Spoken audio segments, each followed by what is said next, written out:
programação com a primeira mesa.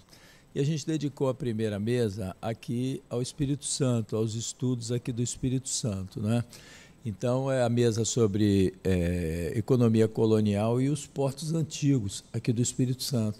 E aí eu quero falar um pouquinho sobre o LACES, o Laboratório de História Regional do Espírito Santo, que foi um grupo de pesquisa, né, cadastrado no CNPq, abrigado aqui na universidade, no programa de pós-graduação, que foi fundado após o meu retorno do meu pós-doc, que aconteceu entre 2015 e 2016, na Universidade do Porto, em que eu tive a oportunidade de reunir um conjunto bem grande de documentos dos arquivos portugueses, né? Por ocasião em 2007, quando eu fui convidado a fazer a pesquisa para lançar um livro comemorativo, àquela época, dos 15 anos da refundação da Alfândega do Espírito Santo, eu trabalhava na Universidade Federal do Espírito Santo e era professor da área de Teoria e Metodologia da História. Mas, como capixaba, né, eu tinha noção da grande lacuna que existia de estudos coloniais.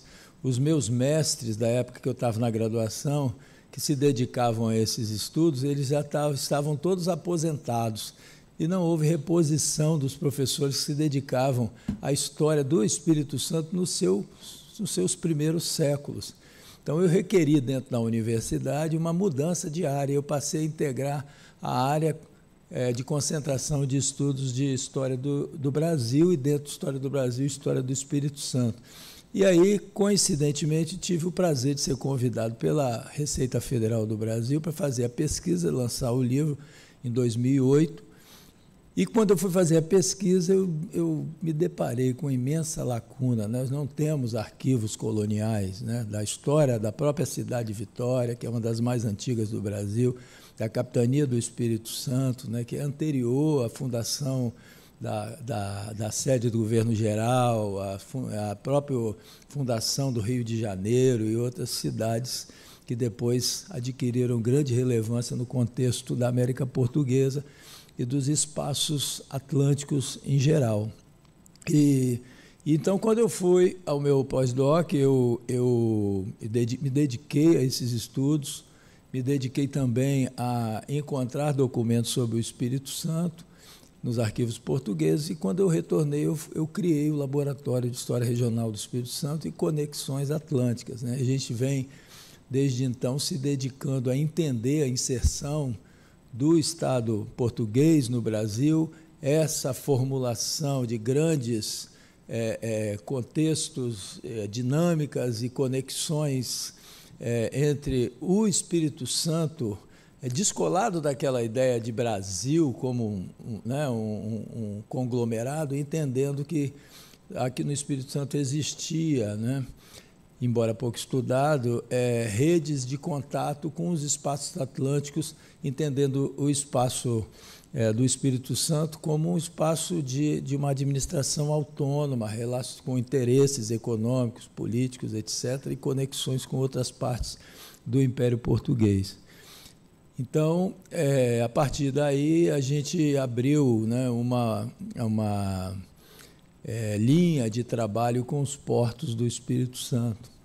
Então, a gente já teve um estudo de doutorado sobre a construção do Porto de Vitória, um professor que hoje é professor do IFES, que infelizmente não pôde estar aqui presente, e eu tenho aqui, então, algumas pessoas que já fizeram mestrado e se dedicaram a esses estudos, né? Eu já apresentei o trabalho que eu venho fazendo nessa linha, que vem puxando esses estudos lá em Niterói, sobre a primeira, digamos assim, elite empresarial, vamos dizer assim, né, traduzindo para uma linguagem moderna, aqui no Espírito Santo, no período de 1580 a 1640, e agora a gente criou essa mesa para que esses trabalhos de 3 desses componentes do LACES possam estar aqui com você. Então, eu vou chamar aqui a Luciana Balduino para mediar essa mesa e apresentar esses pesquisadores.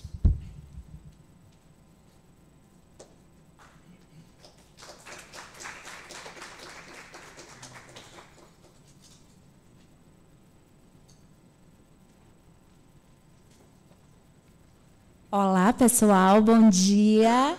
É um prazer rever os professores e os colegas. Estávamos juntos há pouco, em Niterói, e agora estamos aqui, nessa cidade que acabo de conhecer e adorar, linda demais.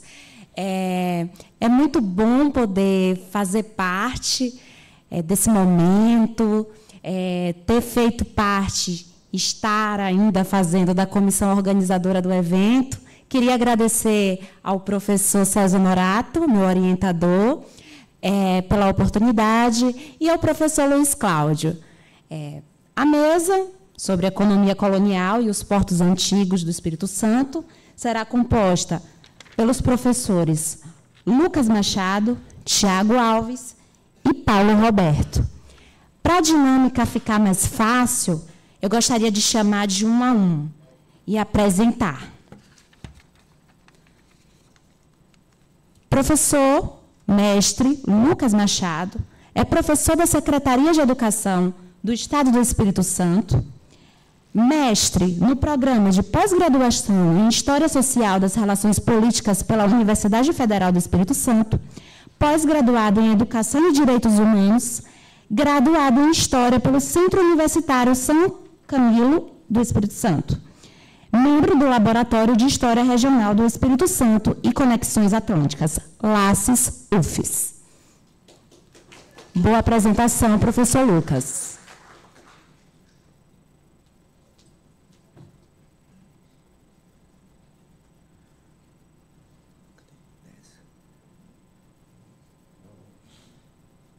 Bom dia a todos e a todas.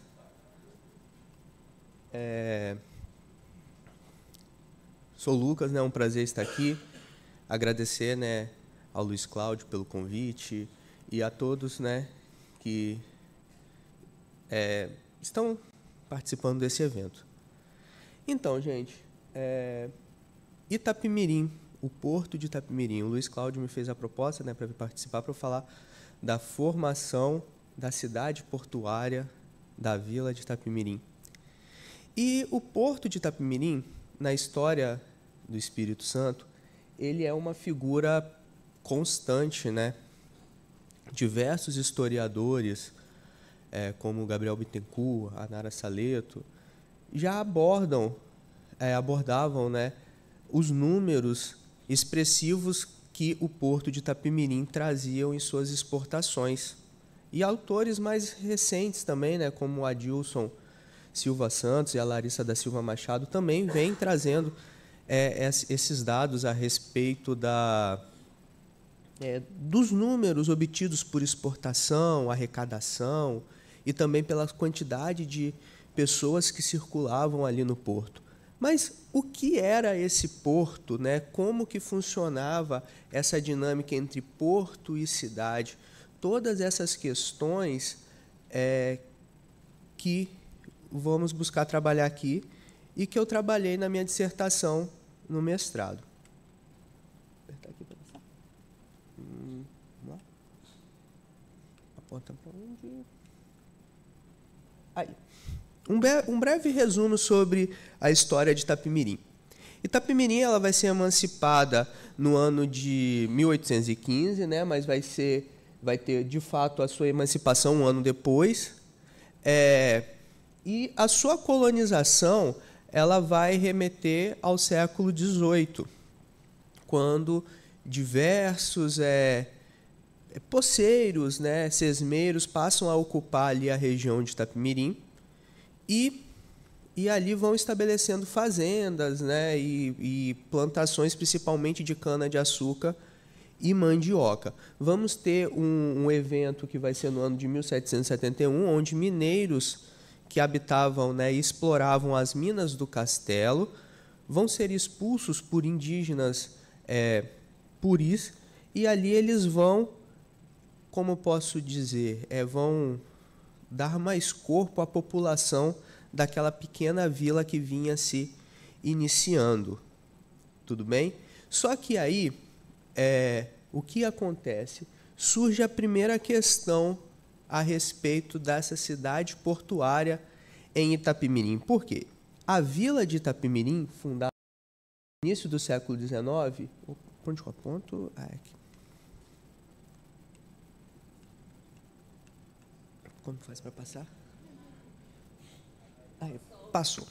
A vila de Itapemirim, ela vai ficar localizada, ela vai surgir 3 quilômetros de onde funcionava o porto de Itapemirim. O porto colonial não ficava ali bem próxima.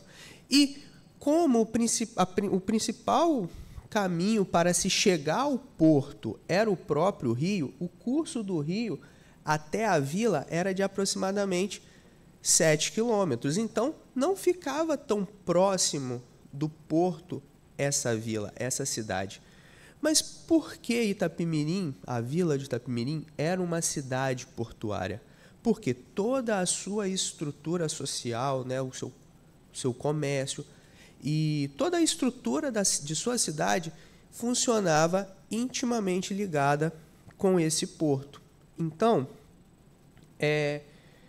trouxe alguns dados que apontam essa afirmação. Por exemplo, em Itapemirim, no início do século XIX, com base na lista nominal de 1833, tinha uma série de lojas, né, de comércio, lojas de negócios que dependiam extremamente da movimentação portuária. E cabe destacar aqui um comércio de adereços chineses, como que em Itapemirim, sul do Espírito Santo, século XIX, vamos ter uma loja de produtos chineses. Isso faz com que surgisse hipóteses, né, diversas problematizações a respeito dessa loja. Inclusive, é um detalhe bem interessante que nesse mesmo documento aponta para a presença de um panda sobre posse do Joaquim Marcelino da Silva Lima, o barão de Itapemirim. Então, podemos perceber que a movimentação portuária era bastante frequente ali nessa sociedade e que ela interferia diretamente na sociedade. O porto, ele não era só o lugar para a entrada das mercadorias, também era o local onde saía a produção feita por Itapemirim. Como eu já falei, né, a partir de sua colonização, vamos ter diversos poceiros que vão implementar principalmente a cana-de-açúcar, também a mandioca. E o que vai acontecer? Vamos ter diversos animais que vão, em Itapemirim, que vão servir como para transportar essas mercadorias até o porto. Então, veja, 27 bestas de muares, 13 jumentos, bois, cavalos, éguas. Mas o que mais chama a atenção desses animais são as bestas de muares, né, e os jumentos, que são animais, né, os burros, né, que são chamados assim, né, que são esses animais que serviam para carregar mesmo produções. E isso chama bastante atenção porque a ampla maioria desses animais serviam para carregar a produção dessas fazendas até o porto para dali poderem ser exportadas. Além disso, também nós temos a presença do rio Itapemirim. E ao longo do rio Itapemirim foram surgindo diversas fazendas. E essas fazendas existiam diversos portos, pequenos portos, né, cais. Para quê? Para que fosse feita a escoação da produção da fazenda até o porto de Itapemirim e do porto de Itapemirim serem vendidas principalmente para Vitória e Rio de Janeiro. Vamos ver se vai passar. E aqui nós temos um mapa do ano de 1870, né, onde nós conseguimos observar e identificar diversos portos que existiam em diversas fazendas ali em Itapemirim. Então, gente, nesse momento aqui, de acordo com o geógrafo, né, Robert, me fugiu o nome, Mas nós temos uma rede dendrítica de regionalização, onde Itapemirim ela vai se formar através dessas regiões, onde vai ter o porto como seu estuário e as regiões onde escoam a produção para esse porto vai ser formada. Então, o porto de Itapemirim ele estava muito além aqui, né, no caso, do que a própria região ali próxima ao porto, mas sim de um amplo espaço onde todo o seu braço, podemos dizer assim, conseguia trazer esses produtos ali para a barra do Itapemirim. Além dessa questão econômica, Itapemirim também possuía uma série de características portuárias, como diversas embarcações, destacando 2 sumacas, que eram importantes navios no período colonial, né, onde servia principalmente, né, tinha a principal função de escoar esses produtos, além de diversas lanchas e barcos pesqueiros. Também existiam diversos marinheiros e o mais interessante existiam pessoas em Itapemirim qualificadas para fazer a produção de embarcações. No período, no século XIX, em determinado momento, né, primeira metade do século, não existia estaleiros em Itapemirim e basicamente em todo o estado do Espírito Santo. Entretanto, quando se ia produzir uma embarcação, se produzia ali uma pequena, não uma pequena, né, mas um grande barracão, e neles vinham os profissionais. Itapemirim possuía diversos desses profissionais necessários para que fosse feito todas essas embarcações. É difícil isso? Passou? Voltou. Aí, o Saint-Hilaire, ele vai falar que a navegação em Itapemirim ela era bem interessante, que ele vai narrar que já no início do século XIX, né, 1918, que as embarcações saíam de Itapemirim, aqui no caso com cebola, e voltavam de Vitória com outros produtos, mostrando essa dinâmica portuária que existia na cidade. E o almanaque, né, administrativo mercantil do Espírito Santo, de diversos anos, já do final do século XIX, vai apontar que o porto de Itapemirim ele era muito interessante para o comércio, principalmente o comércio de cabotagem. Por quê? Porque nele se demorava o tempo necessário, o tempo mínimo para se fazer o desembarque de mercadoria e pessoas, além de cartas do correio e tudo mais, e também o embarque de novas mercadorias e de novas pessoas para fosse feito todo esse percurso de cabotagem. Aí aqui nós trouxemos um mapa, não está muito clara a visualização, mas nesse mapa mostra o traçado da cabotagem pelo Espírito Santo. E temos aqui Itapemirim nesse percurso. E dentro desse percurso aqui, trouxe um gráfico mostrando os locais onde Itapemirim fazia comércio de cabotagem, destacando principalmente o Rio de Janeiro e Vitória, onde nesses 2 locais se exportava muito e também importava muitos produtos. Mas é interessante notar que também acontecia a exportação para outras cidades. E outro gráfico aqui sobre pessoas, mostrando que as pessoas em Itapemirim também circulavam e recebiam diversas pessoas de outras regiões, né? Principalmente, voltando a destacar, né, o destaque para Vitória e Rio de Janeiro, diversas pessoas saíam de Itapemirim e vinham principalmente aqui para Vitória ou para o Rio de Janeiro, e esse percurso acontecia vice-versa. Muito obrigado.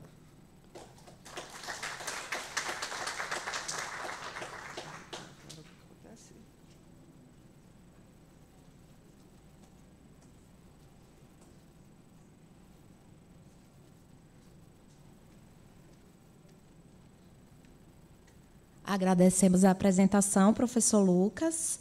Agora eu gostaria de chamar o professor mestre Tiago Alves.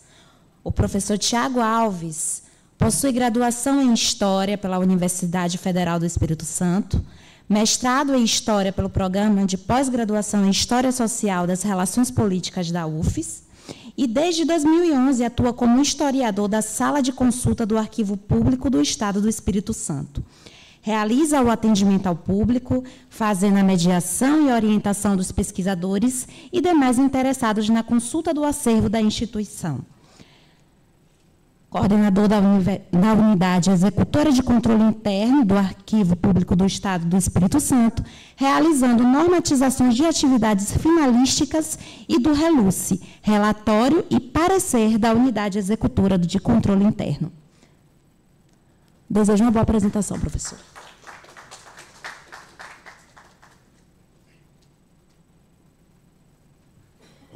Bom dia, né, a todos.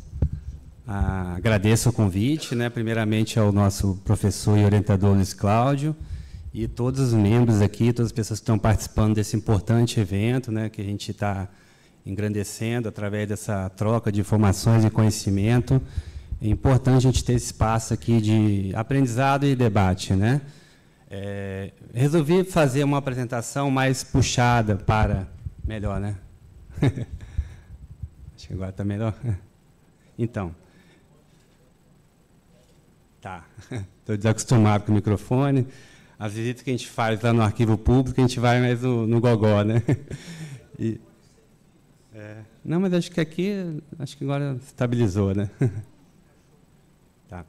Então, a gente fez um estudo mais do século XIX, né, período já imperial, né, período da província do Espírito Santo. Nessa apresentação, até eu resolvi focar mais no período colonial, né, a pedido do Luiz Cláudio, como também a gente fez isso durante 2 capítulos iniciais da nossa dissertação, para poder entender melhor essa longa duração. E é fundamental, no caso de São Mateus, a gente entender principalmente o século XVIII, que foi a base, no caso, para toda a comercialização, tudo que foi e virou, né, São Mateus durante o século XIX, com produção da farinha de mandioca, navegação de cabotagem, né, principalmente ligando ao porto do Rio de Janeiro, porto de Vitória também. Então, toda a base, a estrutura, né, de São Mateus, a gente conseguiu encontrar, né, através de estudo, principalmente do século XVIII. Essa foto aqui, no caso, né, é do região central, né, do Porto de São Mateus, no Largo da Chafariz, quando a gente vê também o casario, né, principalmente do século XIX, da segunda metade do século XIX, os sobrados e toda, no caso, estrutura portuária e comercial de São Mateus. Pode passar, por...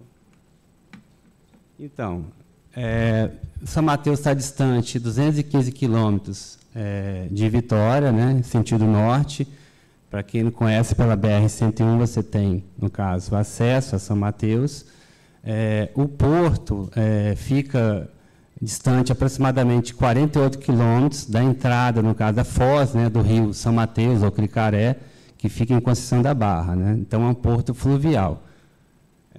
Eu resolvi também falar um pouquinho, né, rapidamente, sobre a fundação de São Mateus, que ainda é dita, né, propagada como 1544, mas a gente não tem indícios dessa fundação, não tem fontes, né, aparentemente a partir de um cronista, uma pessoa que escreveu, alguns estudiosos do século XIX, houve essa narrativa de fundação de São Mateus em 1544, mas que a gente não procede, a gente não vê fontes comprovando isso, nem de povoado, nem de vila. A data também que é dita, né, 21 de setembro, inclusive numa visita do Anchieta, em 1596, também não há relatos disso. Então, no nosso entendimento, e no entendimento também da pesquisadora Sofia Santos, uma portuguesa, né, que fez um belo trabalho de mestrado sobre São Mateus, não há comprovação dessa visita também. Então, acaba ficando uma narrativa, né, que está sendo propagada, que a gente está tentando, de certa forma, ter uma análise crítica para poder tem uma abordagem mais com documentos mesmo, mais bem fundamentada. Então, na região não há nenhum indício de povoado, nem de vila, nem de aldeamento jesuítico, né, que é a característica maior do povoamento das vilas dos séculos XVI e XVII. Né? Como já comentado, né? Então a Capitania do Espírito Santo, o povoamento, os aldeamentos jesuíticos e, no caso também, a constituição de vilas, né, ficou nessa faixa litorânea de aproximadamente 150 quilômetros entre a região ali de Santa Cruz, né, que seria antigamente chamada Aldeia Velha, e indo até a região de Anchieta, que a antiga aldeia de Heritiba, né? E no centro desse povoamento, né, você tem as vilas do Espírito Santo, que seria hoje em dia Vila Velha, e também Vitória, né? Um dado importante é que, a partir de um documento do Arquivo Histórico Ultramarino, a partir de expedições que ocorreram no rio Cricaré, né, no século XVI e XVII, muito relacionado também à tentativa de descobrimento da lendária, né, Serra das Esmeraldas. Então, a partir de um momento, em 1666, esse rio, anteriormente denominado principalmente Cricaré, começa a ser chamado de Rio São Mateus. A partir daí que a gente vê o que documentado oficialmente, onde surge o termo, né, São Mateus, no caso. Que a partir da distribuição de Sesmarias em 1716, a partir de um responsável, Domingos Antunes, né, você tem várias Sesmarias sendo distribuídas na região, no período aí de 1716 a 1750, isso sim, fartamente documentado, vários documentos comprovando essa ocupação nesse período, né? E já com esse nome de povoado de São Mateus, né? Então, aí sim a gente consegue ter comprovação, no caso, documental, relatando toda essa dinâmica da região, né, a partir dessa distribuição de sesmarias ao longo do rio São Mateus ou Cricaré. Esse é um mapa elaborado, né, pela pesquisadora Sofia Santos, que, no caso, fez uma localização, né, geográfica das principais sesmarias, né, distribuídas na região. Você vê desde a região atual de Conceição da Barra, anteriormente denominada Barra de São Mateus, passando também pela região próximo ali do ponto 2, região, no caso, de São Mateus, um pouco depois ali da curva do rio, você segue onde seria, hoje em dia, o centro de São Mateus e Porto, e a última, no caso, ali na localidade de Jacarandá, a cerca de 18 quilômetros de São Mateus, o último ponto navegável do rio, e uma informação importante, né, até onde você tinha condição de escoar a produção, né, principalmente da farinha de mandioca, e também o controle, né, que era importante nesse período do século XVIII, o controle da navegação, principalmente o controle de acesso às minas, né, as minas do Cerro Frio.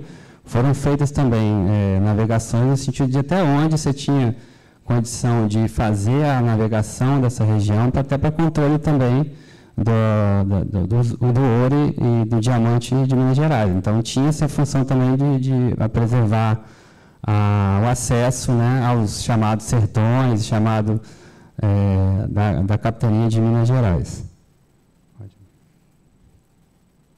Então, essa é uma foto aí já na parte alta da cidade, na antiga casa de Câmara e Cadeia, atualmente museu, né, de São Mateus, que retrata, né, materializa essa fundação da vila em 1764, né, e aí a antiga casa de Câmara e Cadeia.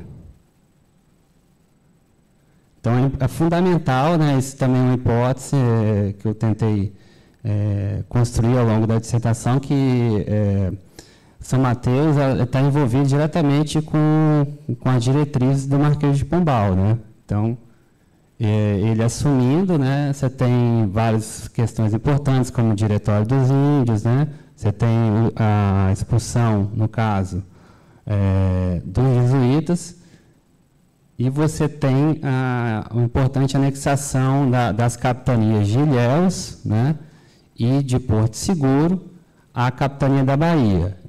E a criação das comarcas, né, de Ilhéus e Porto Seguro, e o ouvidor Tomé Conselho, que é nomeado. Então, é importante entender que esse é um projeto, ainda no período de colonização, então, um projeto centralizado em Portugal, né, que foi feito pela capitania da Bahia, não, como muitas vezes propagado, capitania de Porto Seguro, né? Então, a partir desse projeto, foi ocupada toda essa região do sul da Bahia e, atualmente, também onde que é São Mateus. Então, toda aquela região sul da Bahia, várias vilas, né, como Prado, Alcobaça, né, Nova Viçosa, Mucuri, que antigamente era chamado Porto Alegre, e também São Mateus, se tornam vilas, né, então, ocupando a região. E você vê também várias diretrizes econômicas. Dentro dessas 18 diretrizes, diversas eram relacionadas diretamente a São Mateus, que era no período o local onde tinha maior população todas as vilas, incluindo do sul da Bahia, e que o Marquês de Pombal viu como mais estratégica, por ser mais no interior, né, 48 quilômetros da costa, e também por todo o potencial econômico que ele enxergou naquela região.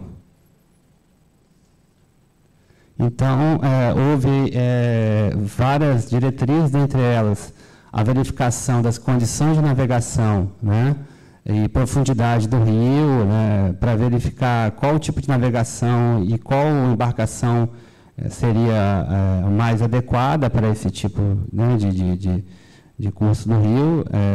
Então, foi feita toda a batimetria, né, ao longo de vários pontos do rio, para você poder chegar no resultado que foi obtido posteriormente, né? Então, foi averiguado que você tinha condição de navegação e de instalação realmente da vila no local onde estava, tanto para a chegada dos navios como também para a manobra, né? Então, você conseguiu ter um ponto adequado, além da parte estratégica do rio, e você tem uma visão também, como você tem nas cidades portuguesas coloniais, como Vitória, Salvador, né? A questão da cidade alta e cidade baixa, né? Sendo a parte portuária ali nas arredores do rio na parte baixa, e toda a estrutura principal da vila na parte alta, que também seria um ponto estratégico para poder tanto observar os navios e possíveis invasores por parte, né, da direção da foz do rio, quanto também para o interior, nos sertões do rio Cricaré. E a instrução clara para atender, né, produção de genes alimentícios para o mercado interno, principalmente a Bahia e Rio de Janeiro. Então, você tem essa questão da produção mesmo, né, e ali o solo adequado, no caso, para a farinha de mandioca.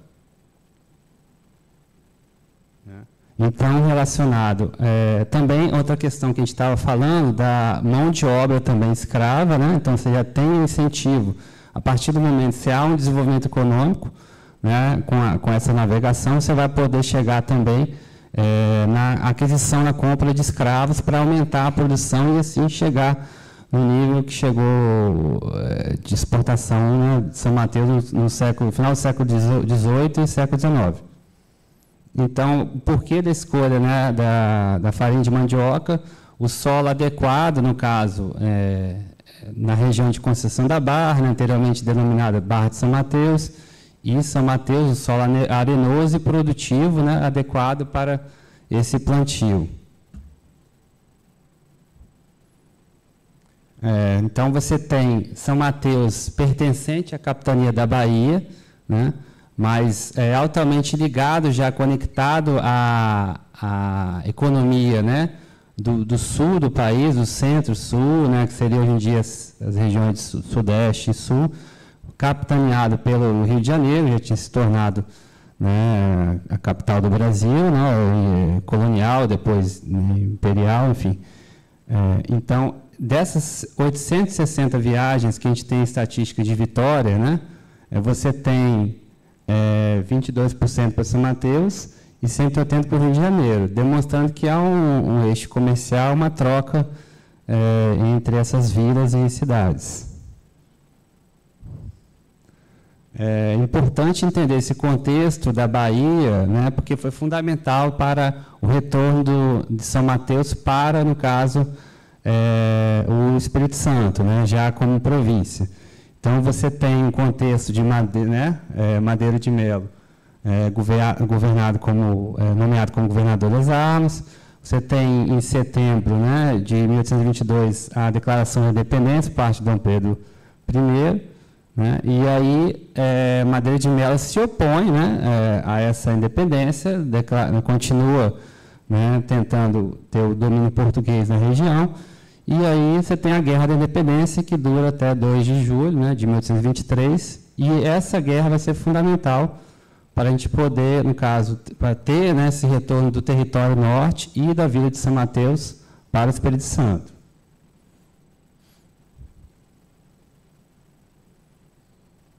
Então, a província, né, do Espírito Santo tinha essa ligação, né, e declara, no caso, São Mateus declara tanto a adesão à independência como está vinculado agora ao Espírito Santo. E aí você tem apoio militar, né, por parte da província do Espírito Santo para essa decisão de São Mateus. Outra vila importante, no caso, no sul da Bahia, declara também apoio à independência e também tenta se anexar ao Espírito Santo, que é Caravelas, mas não é bem sucedida. Apenas realmente São Mateus, no caso, retorna ao Espírito Santo. Então, a parte econômica é fundamental, que você tem um movimento duplo, né? A Madeira de Melo determinando o envio de toda a produção, né, das vilas da Bahia para Salvador, e, ao mesmo tempo, toda a reação, né, por parte de um bloqueio naval, primeiramente, e depois também terrestre, por parte das tropas, né, de adesão à independência, Dom Pedro I. Então, São Mateus fica naquela situação de encruzilhada. E aí ele toma uma decisão, né, que essa decisão até por questões políticas e econômicas também, se continuasse na Bahia, não teria, por exemplo, como escoar essa produção para o Rio de Janeiro, perderia um mercado importante. Então, há um movimento político e econômico de se priorizar o principal mercado consumidor da farinha de mandioca. Em 1823, então, São Mateus volta para ao Espírito Santo. Há uma estatística importante, né? Um relatório do presidente de província na época, né, Lacioli. Nesse período, né, São Mateus, 1826-27, né, representava a maior parte da economia do Espírito Santo, a maior parte da receita, né, a partir dos tributos arrecadados. Em 1820, você tinha uma concentração muito grande ainda na farinha de mandioca, né, então, em torno de 60% da renda vinha obtida da farinha de mandioca.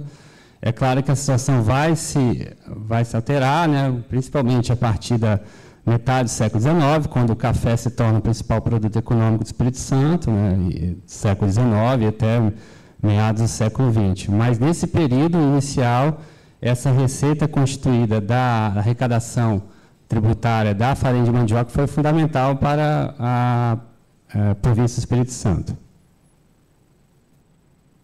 Agora, umas ilustrações, né, que são do livro do Rubem Braga com Caribé, retrata toda aquela região portuária, né, com todo o brilhantismo, toda a qualidade artística que ele tinha, né. Então, ele fez uma viagem ao Espírito Santo e retratou várias cidades na década de 50, quando ele esteve aqui. Aí, essa aí é uma ilustração do Porto de São Mateus. A gente verifica a parte baixa ali da cidade, né, o rio, e, no fundo, a parte alta, onde está o centro, né, de São Mateus. Aí também um sobrado típico, né, do século XIX, também relatando toda a construção daquele período, né, e da parte portuária. Algumas fotos que eu tirei em 2021, né, ali na primeira, na parte alta, né, que a gente tem uma visão do rio, e ali do antigo chafariz que tinha no largo ali na região portuária. E aí, para finalizar, uma foto também ali do curso do Rio em direção à sua foz, né? Então, é uma região também muito bonita, né? Uma região que merece um cuidado melhor, que a gente vê com todo o potencial também cultural, histórico, turístico, que a gente torce que seja revitalizado, né? E ocupado, né, pelas pessoas, né? Tanto moradores quanto turistas, que, de certa forma, é um lugar que tem um potencial que eu enxergo, e muita gente vê da beleza do local, que ainda é pouco aproveitado, pouco valorizado para a realidade de toda a sua cultura, história, e todo o potencial para questões de identidade da cidade, e também desses laços, né, como a Daniela falou, desses laços de solidariedade, no caso de identificação, de memória, de cultura e de encontro entre as pessoas, que o Porto sempre simbolizou isso desde o período antigo e que pode retornar, mesmo não sendo mais utilizado, né, para atividades de navegação, né, mas mais no sentido mesmo simbólico, no sentido cultural. Muito obrigado. Até logo.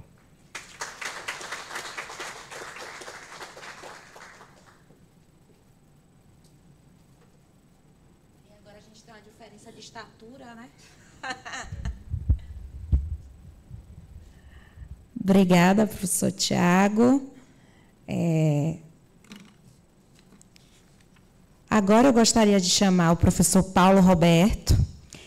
Paulo, meu amigo, gostaria de dizer que eu conheço do Espírito Santo através dele.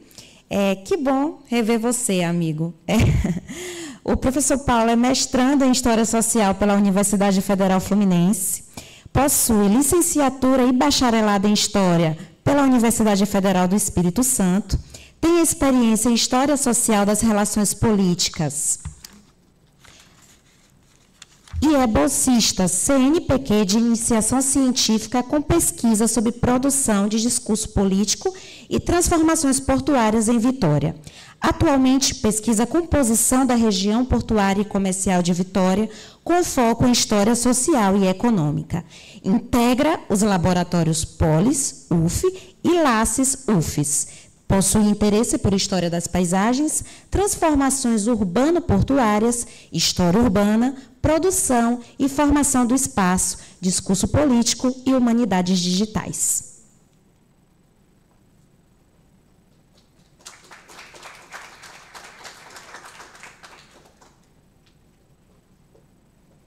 Vou eu subir o microfone de novo, né? Bom dia. É um prazer estar aqui, né? Um evento tão prestigiado. Acho que, como um pesquisador em formação ainda, acho que é um privilégio muito grande. Eu agradeço ao convite dos meus orientadores, né? O Luiz Cláudio, meu orientador na UFES, e o César, meu orientador lá no programa de mestrado da UF, os quais eu também apresento a minha gratidão por todo o apoio acadêmico, tanto também como no trato humano, né? Acho que a minha apresentação vai ser bastante pragmática, né? Eu ainda estou terminando a minha dissertação de mestrado, né? Ela vai apresentar um pouquinho do meu percurso, né, de pesquisa, e apresentar também, acho que, alguns dados quantitativos que talvez seja de mais interesse do público, que se relacionam com alguns apontamentos da pesquisa, tá?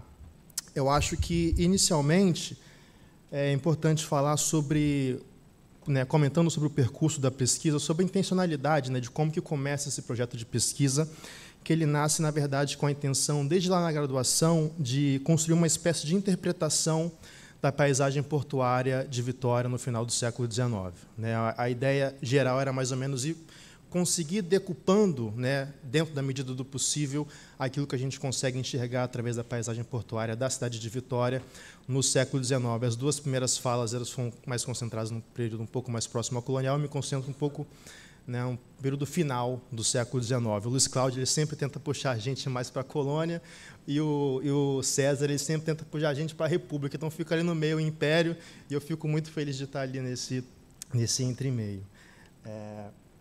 Então, essa primeira parte da apresentação ela mostra algumas fotografias, né, sobre esse contexto espacial do Porto de Vitória no século XIX.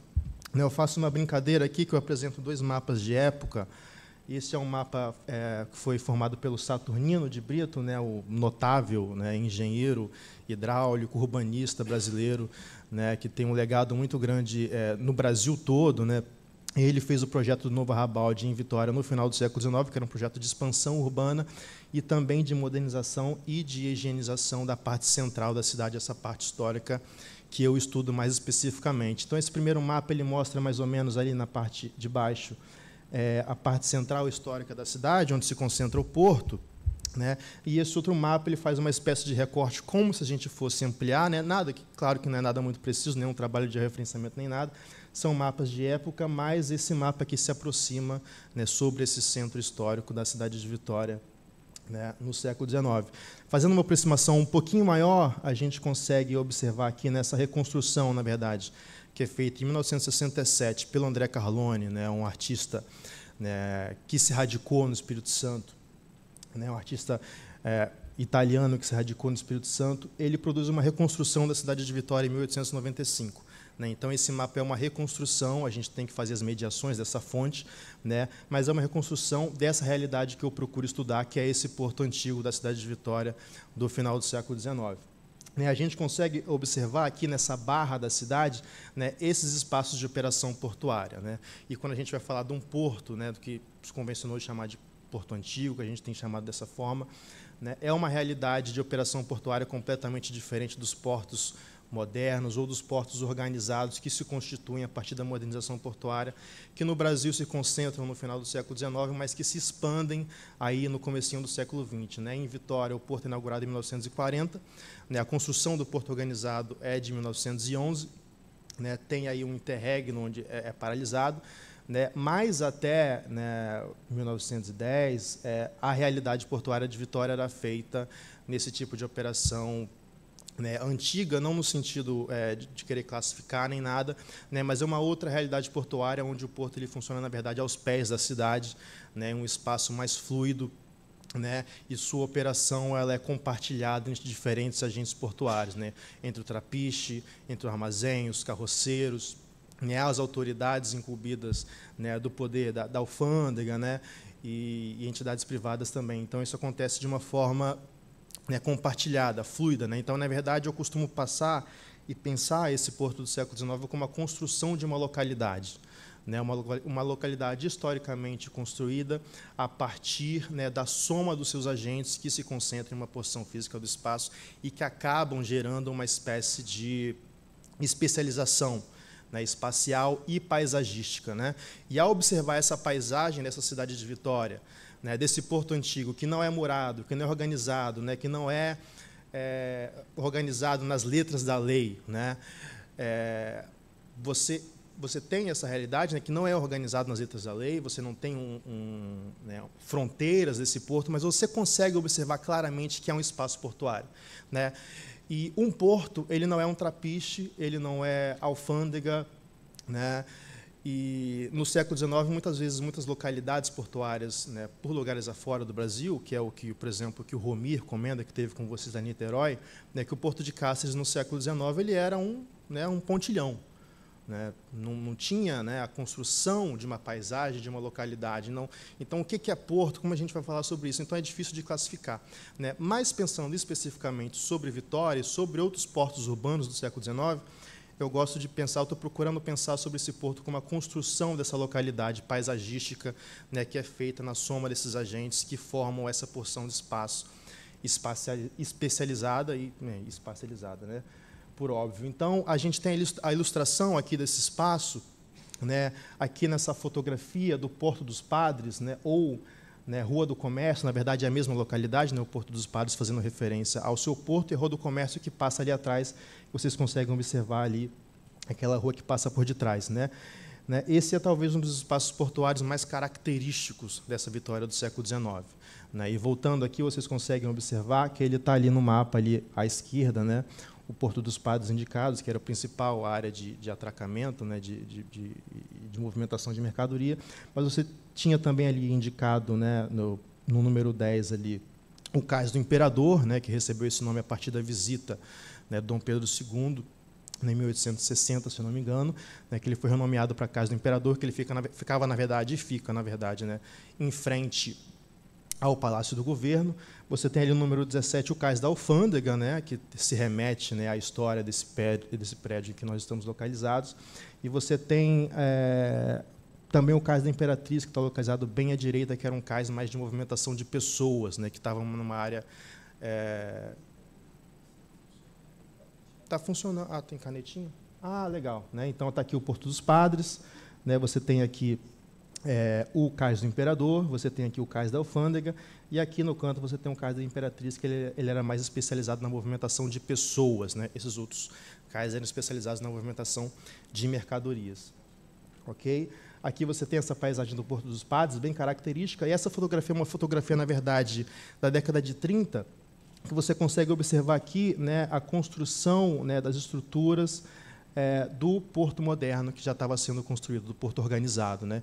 Então, você consegue enxergar muito bem, né, como que toda essa espacialidade antiga aqui ela foi sobreposta, ela foi destruída, e nós não temos, na verdade, na cidade de Vitória hoje, aquilo que o Milton Santos chamaria dessas rugosidades, né, da aparência, né, desses espaços antigos dentro do centro histórico. Né? Nós temos muito pouco disso, né, por conta do fato de que essa especialidade ela foi substituída, né, pelo porto organizado, que se instalou em cima dessa área histórica do porto, dessa paisagem desse porto antigo, entre aspas, de Vitória, que se relaciona com uma história muito mais, né, antiga. Né? A história do porto organizado de Vitória ela se inicia, de fato, na construção da sua identidade jurídica. Né? O porto de Vitória, hoje, ele é uma outra realidade, né, que passa a existir a partir da construção da sua identidade jurídica. Né? Mas o porto, em sentido mais amplo de Vitória, o porto histórico, né, a porção de espaço, né, dedicada à operação de mercadorias, ela vai muito mais longe do que isso. Né?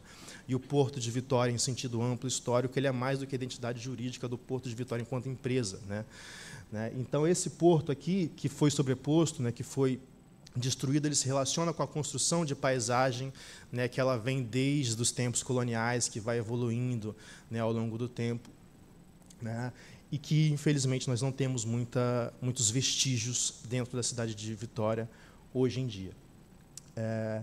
Aqui nós temos também outra fotografia que eu acho muito interessante, também da década de 30, né? Está na legenda ali a construção de enroncamento para proteger o aterro posterior, né, a muralha do cais, e a gente consegue observar aqui como que essa embarcação a vapor, né, moderna, está em contraste com essa paisagem urbana mais antiga, né, quase um fator alienígena, né, a paisagem dessa cidade mais provinciana de Vitória no século XIX. Eu acho que esse contraste é muito interessante para poder demonstrar como que esse final do século XIX, o começo do século XX em Vitória, é esse tempo de tensão, né, entre essa modernização que está chegando, que vai acontecer nas décadas seguintes, né, uma espacialidade ainda um pouco mais antiga que vai ser modificada, né, para poder atender, se adequar um pouco, né, a essas exigências, né, da evolução, do capital, né, e dos processos ulteriores que vão acontecer, né, em Vitória, que, na verdade, a partir do século XX, vai se transformar aí, né, num centro político, econômico,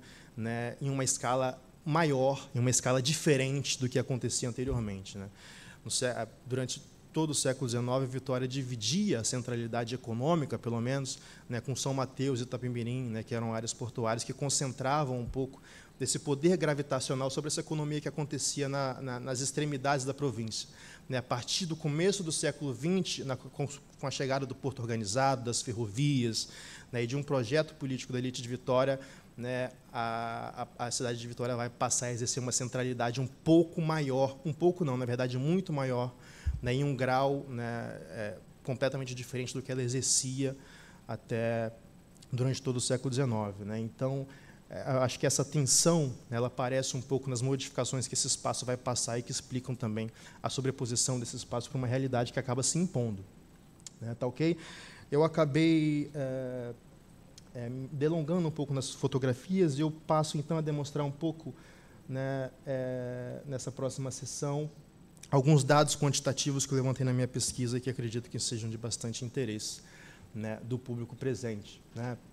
Esse primeiro dado, acho que ele concentra um pouco, né, do contexto da Praça de Vitória, e esses dados são dados fiscais, né, colhidos da Alfândega de Vitória, né, com relação às mesas alfandegárias, né, que são coisas diferentes, né, que demonstram um pouco do lugar, né, que essa alfândega de Vitória exercia dentro do espaço econômico espírito-santense, né, que ainda assim, né, mesmo numa realidade onde São Mateus e Itapemirim existiam uma independência, né, econômica muito grande com relação ao centro da província, ainda assim Vitória, por ser capital, né, exerce, né, aí, né, um destaque, né, do ponto de vista fiscal, da arrecadação, né, com relação aos dados fiscais colhidos no Espírito Santo. Então, esse dado de Vitória é um dado da alfândega, né, e esses dados de Itapemirim e São Mateus são dados das mesas alfandegadas, né, que não eram alfândegas, mas eram mesas alfandegadas, e é diferente, né, são dados do Ministério da Fazenda. Né. Aqui a gente vê, esse dado é um dado mais de evolução histórica, né, da renda, e aqui a gente consegue observar... Pode passar, por favor? Desculpa. A gente consegue enxergar um pouco melhor, né, a divisão, né, dentro do total recolhido da renda interior, né, quer dizer, referente ao comércio interno, né, da centralidade da alfândega de Vitória frente a essas mesas alfandegadas, né. Dentro desse total, você tem essa distribuição aí, onde o amarelo é referente à Vitória, o azul Itapemirim, né, e esse avermelhado aqui referente à Barra de São Mateus. Agora eu tenho outro dado que eu também acho muito interessante, que é referente à alfândega de Vitória e o que eu acho que indica sobre um processo da dinâmica interna do comércio espírito-santense, né.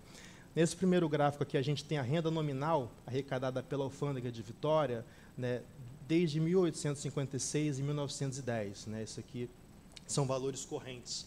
Né. E nesse outro gráfico, a gente tem a participação da alfândega de Vitória, né, dentro do conjunto nacional das alfândegas do Brasil. Né. Então, a gente consegue observar que a participação da alfândega de Vitória, né, em termos percentuais, ela passa de 0,1% chega a 1% aí no pico, né, dessa série histórica. Tá? E por que eu estou demonstrando esses dados? Né? Porque quando eu gerei esse gráfico pela primeira vez, né, esse primeiro gráfico aqui, a escala que o Excel gerou automaticamente, ele formou um formato muito, muito parecido que esse gráfico de participação aqui. É claro, né, visualização de dados tem as suas pegadinhas, né, e isso muda de acordo com a escala que você coloca no gráfico. Mas se a gente faz uma distribuição dos pontos, né, a gente gera uma regressão aqui, bastante simples, na verdade, a gente consegue perceber uma correlação muito forte entre a variação da renda arrecadada, o valor nominal, e a participação da alfândega de Vitória no conjunto nacional. Né? Tanto maior é a renda arrecadada pela alfândega de Vitória, tanto maior é a participação de Vitória no conjunto nacional. Isso não é automaticamente intuitivo. Né? Isso significa que, né, a variação da renda de Vitória está relacionada com a sua mudança dentro do conjunto nacional. Né? Então, essa mudança da participação da alfândega de Vitória no conjunto nacional, ela está relacionada a uma dinâmica interna e na variação da renda do conjunto nacional.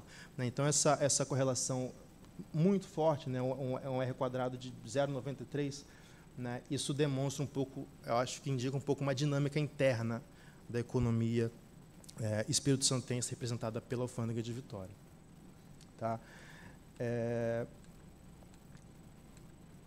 Passando agora, um outro ponto muito importante da minha pesquisa é tentar observar um pouco o impacto que o início do comércio de longo curso, que acontece no início da década de 80 do século XIX, tem na renda arrecadada pela praça comercial de Vitória. A gente consegue observar nos dados que, quando a gente tem o início do comércio de longo curso, que não existia de forma regular antes, existe uma mudança de patamar e de escala do comércio que é feito, né, em Vitória, e isso contribui muito, né, pelo processo político que vai acontecer depois, né, do começo de uma centralidade, de um projeto de fazer valer essa centralidade política e econômica em Vitória. Isso é muito impulsionado pelo surgimento desse comércio de longo curso. Tá? Né? E a gente consegue observar aqui, né, nos dados de exportação de longo curso, né, e cabotagem, a gente também consegue enxergar uma correlação muito grande entre o surgimento do comércio de longo curso, e a queda da exportação de cabotagem, né, em valores monetários. A gente sabe que o principal produto nesse momento era o café, né, e quando a gente observa o comportamento dessas duas séries históricas, né, que elas praticamente geram um efeito de cancelamento, né, talvez informando aí, talvez uma espécie de meu Deus do céu, de inelasticidade da oferta do produto, né, que é o café, né, a gente consegue inferir um pouco disso. Né? Esse gráfico aqui, essa escala aqui está em log, está na mesma escala desse gráfico de distribuição aqui, e também demonstra uma correlação, na verdade, negativa entre a série longo curso e a série interprovincial. Quer dizer, quando aumenta a série longo curso, a série interprovincial diminui, né, indicando talvez uma inelasticidade desse principal produto exportador, que a gente sabe que é o café. Né? E esse café que está saindo no Espírito Santo, nesse momento, é o café da região central da província. Né? E a gente sabe, através das fontes qualitativas, a dificuldade que existia de poder gerar estoque desse café nas casas comerciais. Né? Então, de fato, a gente tem, do ponto de vista qualitativo, a indicação, né, dessa dificuldade, dessa inelasticidade da oferta de café. Isso aparece nessas duas séries históricas e no comportamento, né, que elas têm. Claro, são um número muito pequeno de observações, né, mas, ainda assim, eu acho que é um indicativo bastante interessante. Okay? A gente também pode observar aqui na série da participação da Alfândega de Vitória no conjunto nacional, né, que quando a gente tem o começo da exportação de longo curso, a gente tem uma quebra de tendência, né, e um crescimento um pouco mais acelerado, né, indicando aí a importância, né, desse comércio de longo curso, o impacto que esse comércio de longo curso tem, né, para o comércio espírito-santense, mais especificamente de Vitória. Okay? A gente também consegue observar aqui, se a gente poder, né, decupar um pouco essa série histórica da arrecadação da Alfândega de Vitória, quando a gente, né, exclui a exportação, a gente tem um comportamento muito diferente na evolução histórica dessa série também. Então, grande parte desse crescimento acelerado é devido ao surgimento da exportação de longo curso. Né? Isso promove um efeito muito grande sobre essa série histórica. Tá? Eu acho que eu vou finalizar por aqui, porque o tempo já é bastante avançado, né? E esse gráfico é um gráfico que eu acho muito bom, né? Que ele faz mais uma afirmação, né, sobre a importância do surgimento desse comércio de longo curso, o impacto que isso tem para a renda da alfândega, né? Que a composição da renda da alfândega do Espírito Santo, né, que era localizada em Vitória, só existe a alfândega de Vitória, né? A mudança que a composição dessa renda tem quando a gente tem a entrada do comércio de longo curso, da exportação de longo curso. Né? A gente tem aqui 1874, 75, 76, momentos anteriores à exportação de longo curso. A gente tem aqui 84, 85, 86, um momento posterior ao início do comércio de longo curso. Né? A gente observa que, se no momento anterior a principal renda da alfândega era a renda interior, né, no momento posterior a principal renda passa a ser a exportação. Né? Em termos percentuais, essa renda interior aqui, ela passa a ser, no seu contraste maior, ela deixa de ser 80% e passa a ser cerca de 30%. Né? Então, a gente consegue observar que, de fato, né, o surgimento desse comércio de longo curso, ele muda o paradigma do comércio espírito-santense, do ponto de vista fiscal, pelo menos, né, e traz um impacto muito grande, né, do ponto de vista fiscal. Né? Eu acho que alguns dos apontamentos são esses. Se eu não me engano, tem mais uns gráficos aqui. Não, acabou mesmo. Tá, legal. Bom, agradeço pela atenção de todos. Tá? Obrigado, mais uma vez.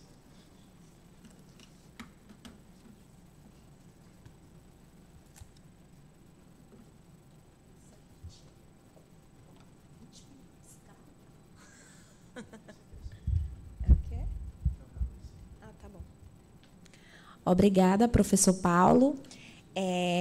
Gente, estamos com um tempo curtíssimo, o auditório precisa fechar. Com a anuência do professor Luiz Cláudio, poderemos ficar até às 12h15. E gostaria de chamar os professores Lucas, Tiago e Paulo para compor a mesa. Caso algum de vocês tenha alguma dúvida, contribuição, podem subir, meninos, por favor. Fiquem à vontade.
Com o Rio de Janeiro. E bem uma vocação muito mais ligada ali, realmente, com o Rio e pouco com a Bahia, porque eu vi muito pouco com Caravelas, bem ali só com o extremo sul mesmo. Era um pouco dessas relações e a outra coisa era uma curiosidade, porque no período da independência a gente percebe que assim Ilhéus ela faz uma repressão assim, havia uma divisão de adesão a Portugal ou a coisa da situação brasileira. E aí eu queria saber, porque Porto Seguro, por exemplo, se tem uma divisão interna, se com vocês isso acontecia, ou se havia realmente uma adesão à causa do Rio de Janeiro, direta, mais expressiva, ou se ficou também nessas divisões de apoio, né? Se havia, porque eu me lembro que a Bahia, o Ilhéus, ela vai servir como esse porto de reprimir as resistências à questão brasileira, né, para o resto do Sul. E aí eu queria ver um pouco disso, que eu fiquei realmente encantada. Obrigada, professora Kátia. Mais alguém? Os meninos podem começar a responder? Pode começar? Maria Inês, né? Ano passado eu fiz uma conversa com você online, você lembra? Não. Eu pedi umas dicas sobre questão de fotografia, etc. Eu aproveito para poder agradecer, que você me ajudou bastante. Eu queria dizer que eu não esqueci não das suas dicas, tá? Inclusive essas fotografias que eu apresentei são da coleção do Mário Aristides Freire. Eu lembro que você puxou minha orelha para poder tratar sempre das coleções, de onde que vem as fotografias, para poder tratar o suporte, né? Foi uma dica, né, que foi muito bem recebida. Eu estou fazendo meia-culpa aqui. Agora, sobre a sua questão, eu não sei, né, pode ser ignorância minha, mas eu tendo a acreditar, né, que esse trabalho, do ponto de vista de recuperação dessa memória visual, ela não acontece, pelo menos não com a constância que deveria ou poderia acontecer. Eu acho que, do ponto de vista acadêmico, nós tivemos diversas pesquisas do pessoal da área da arquitetura, né, que fazem um trabalho, né, sobre o Porto de Vitória, sobre a memória visual. Tem um trabalho de 2001 da Clara Luiza Miranda, que ela faz um trabalho chamado Memória Visual da Baía de Vitória, que eu acho que é um trabalho muito pioneiro, né, que ficou hospedado online durante muito tempo, né, e que hoje em dia a hospedagem desse site se foi, né, que eu acho que é uma perda muito grande. Né, mas ela fez uma recuperação da memória visual da Baía de Vitória, né, de um ponto de vista assincrônico, assim, que é um trabalho muito bom. O pessoal da arquitetura faz trabalho sobre também mais contemporâneo, sobre a memória dos galpões de Vitória, mas acho que intervenção cultural do ponto de vista do poder público, de recuperação da paisagem do Porto Antigo, especificamente, não. Né? Acho que existem outras intervenções, mas acho que de recuperação dessa paisagem, dessa rugosidade que foi perdida, eu acho que esse trabalho ele não acontece, e eu acho que é um potencial, né, muito, muito desperdiçado, pelo menos. Né? Acho que respondendo mais ou menos por aí.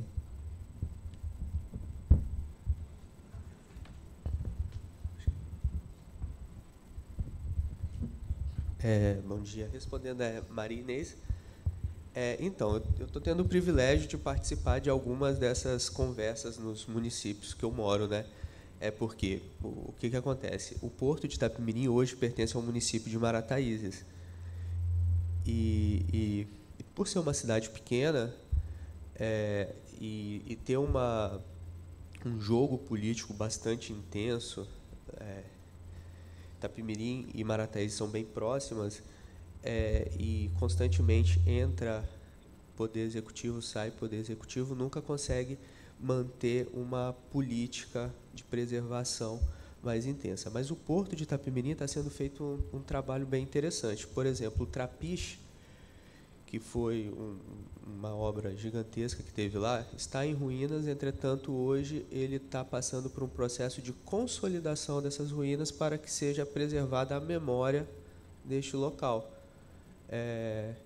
Inclusive, o arquiteto responsável também já fez diversas obras aqui no Porto de Vitória, né, que é o Genildo, e está sendo feito todo esse trabalho. Mas, assim, devido a esse grande jogo político que envolve cidades pequenas, acaba que o trabalho inicia, e para, inicia e para, e agora nós estamos de novo com esse trabalho parado. Mas assim, a região portuária é bem interessante. Temos o Palácio das Águias também, que é uma biblioteca municipal que foi feita para ser uma biblioteca referência também, né? Ela já tem 13 anos, é bem interessante. E a respeito de Itapemirim com o Rio de Janeiro, quando eu cheguei, eu logo fui olhar ali aqueles quadros, né, que vem contando um pouco da história da alfândega, do Espírito Santo, e ali tem um detalhe bem interessante que fala que, com a vinda da família real, né, acabou que várias regiões passou a precisar abastecer a corte que estava no Rio de Janeiro. E Itapemirim foi uma das cidades que entrou na Interland do Rio de Janeiro. Grande parte da produção que era feita em Itapemirim ia para o Rio de Janeiro para abastecer toda essa corte. Por isso que esse intenso movimento ligando Itapemirim, um dos motivos, né, ligando Itapemirim ao Rio de Janeiro. E Vitória é capital do Espírito Santo, então sempre manteve esse contato. Campos também, né? E Campos também, né? Campos, inclusive, nós até estudamos como sendo parte da mesma região, Itapemirim, Campos, até porque várias pessoas que possuíam fazendas em Itapemirim também possuíam fazendas em Campos. Então era esse contato bem interessante. Obrigado.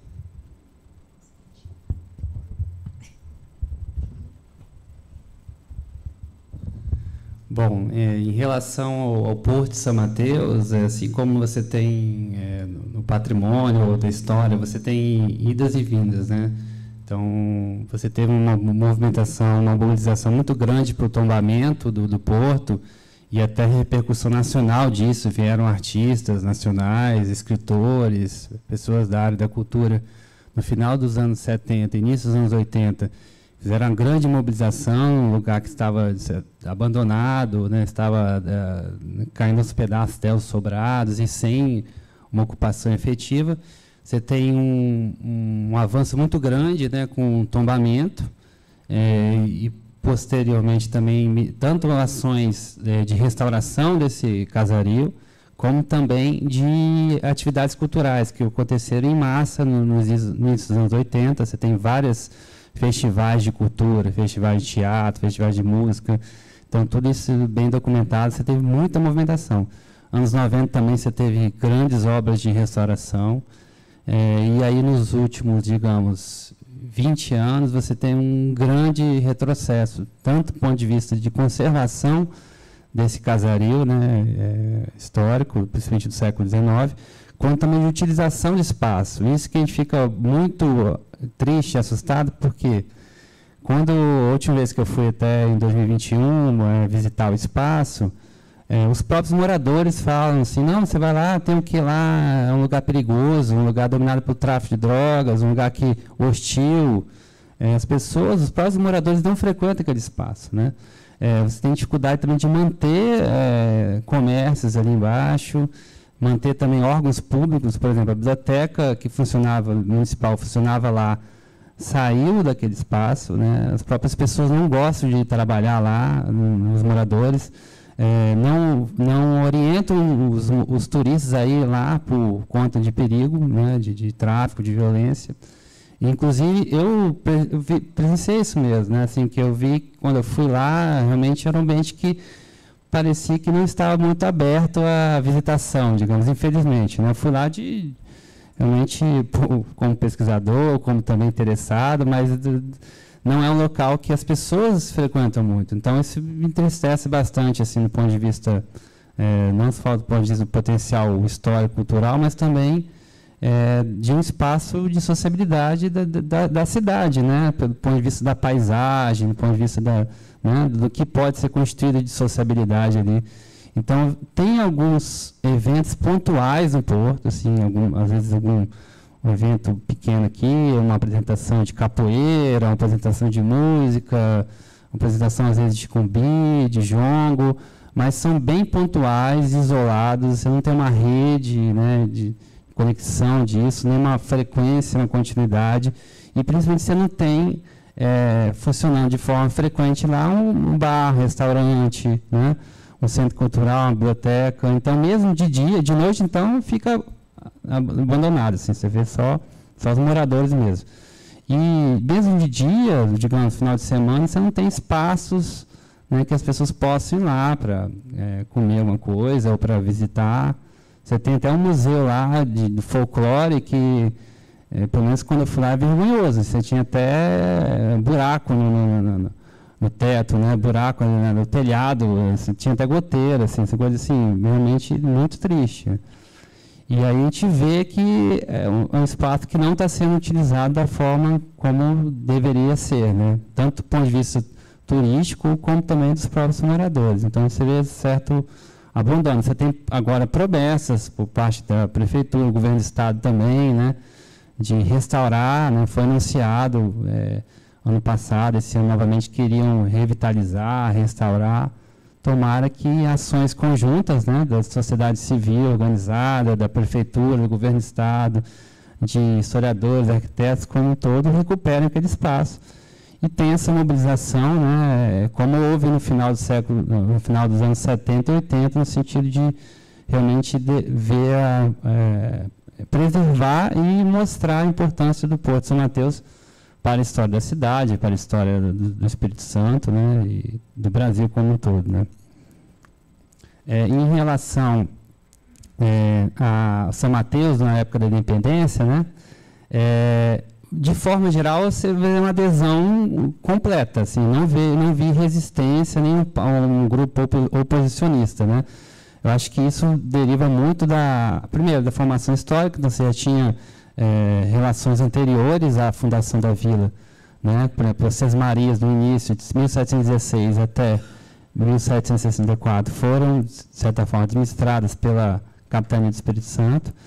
E, fundamentalmente, o que você vê, até pelas redes econômicas de São Mateus, cada vez mais ligadas à Vitória e a Rio de Janeiro, né? Então, principalmente, quando você tem, no início de 1823, toda a Guerra da Independência, Madeira de Melo tentando escoar toda essa produção para Salvador, para a cidade da Bahia, mas você tem a resistência, principalmente pela frota naval, né, de controle disso. Então, São Mateus viu que, até de forma pragmática, mesmo se tivesse alguém resistente a essa, né, declaração de independência e a anexação por parte da província já do Espírito Santo, pragmaticamente todo o comércio, mesmo que você quisesse fazer comércio com Salvador, você estava impedido por conta de um bloqueio naval.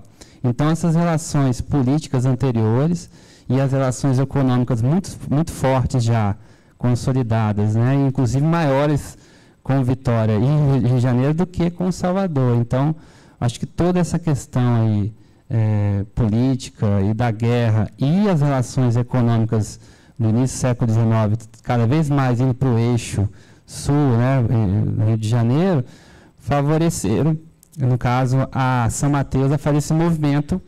Primeiramente, é claro, você tem questões econômicas, mas você teve costuras políticas aqui com Vitória, para poder ter esse, digamos, Vitória e Rio de Janeiro, para poder ter esse apoio militar, né? Você vê que Caravelas tenta, mas aí já é uma situação diferente, né? Eu não tenho conhecimento aprofundado sobre Caravelas, mas nunca pertenceu ao Espírito Santo, né? Então não tinha uma relação política anterior, né?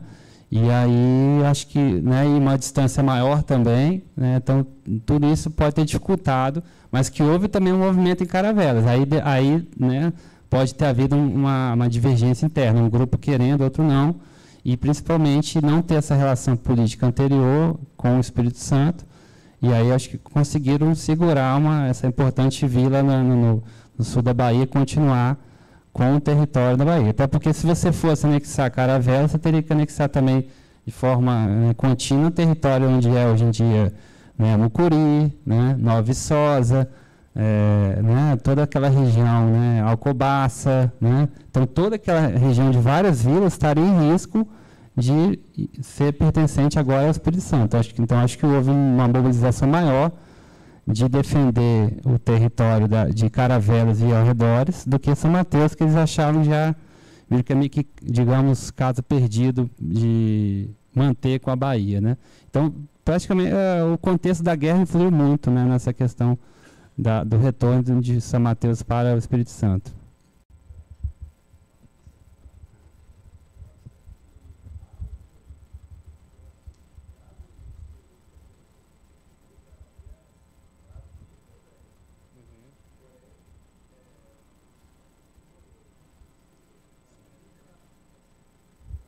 O Espírito Santo.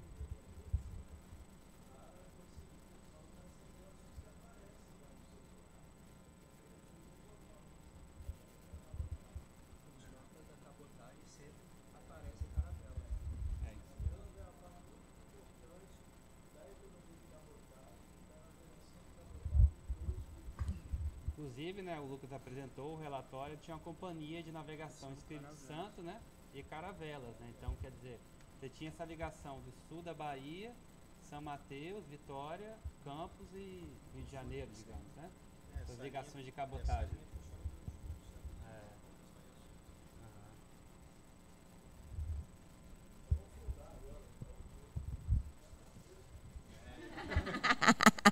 Maravilha. Gostaria de agradecer aos professores Tiago, Lucas e Paulo, ao público pela atenção. Desejo um bom almoço e retorno às 2 horas. Obrigada.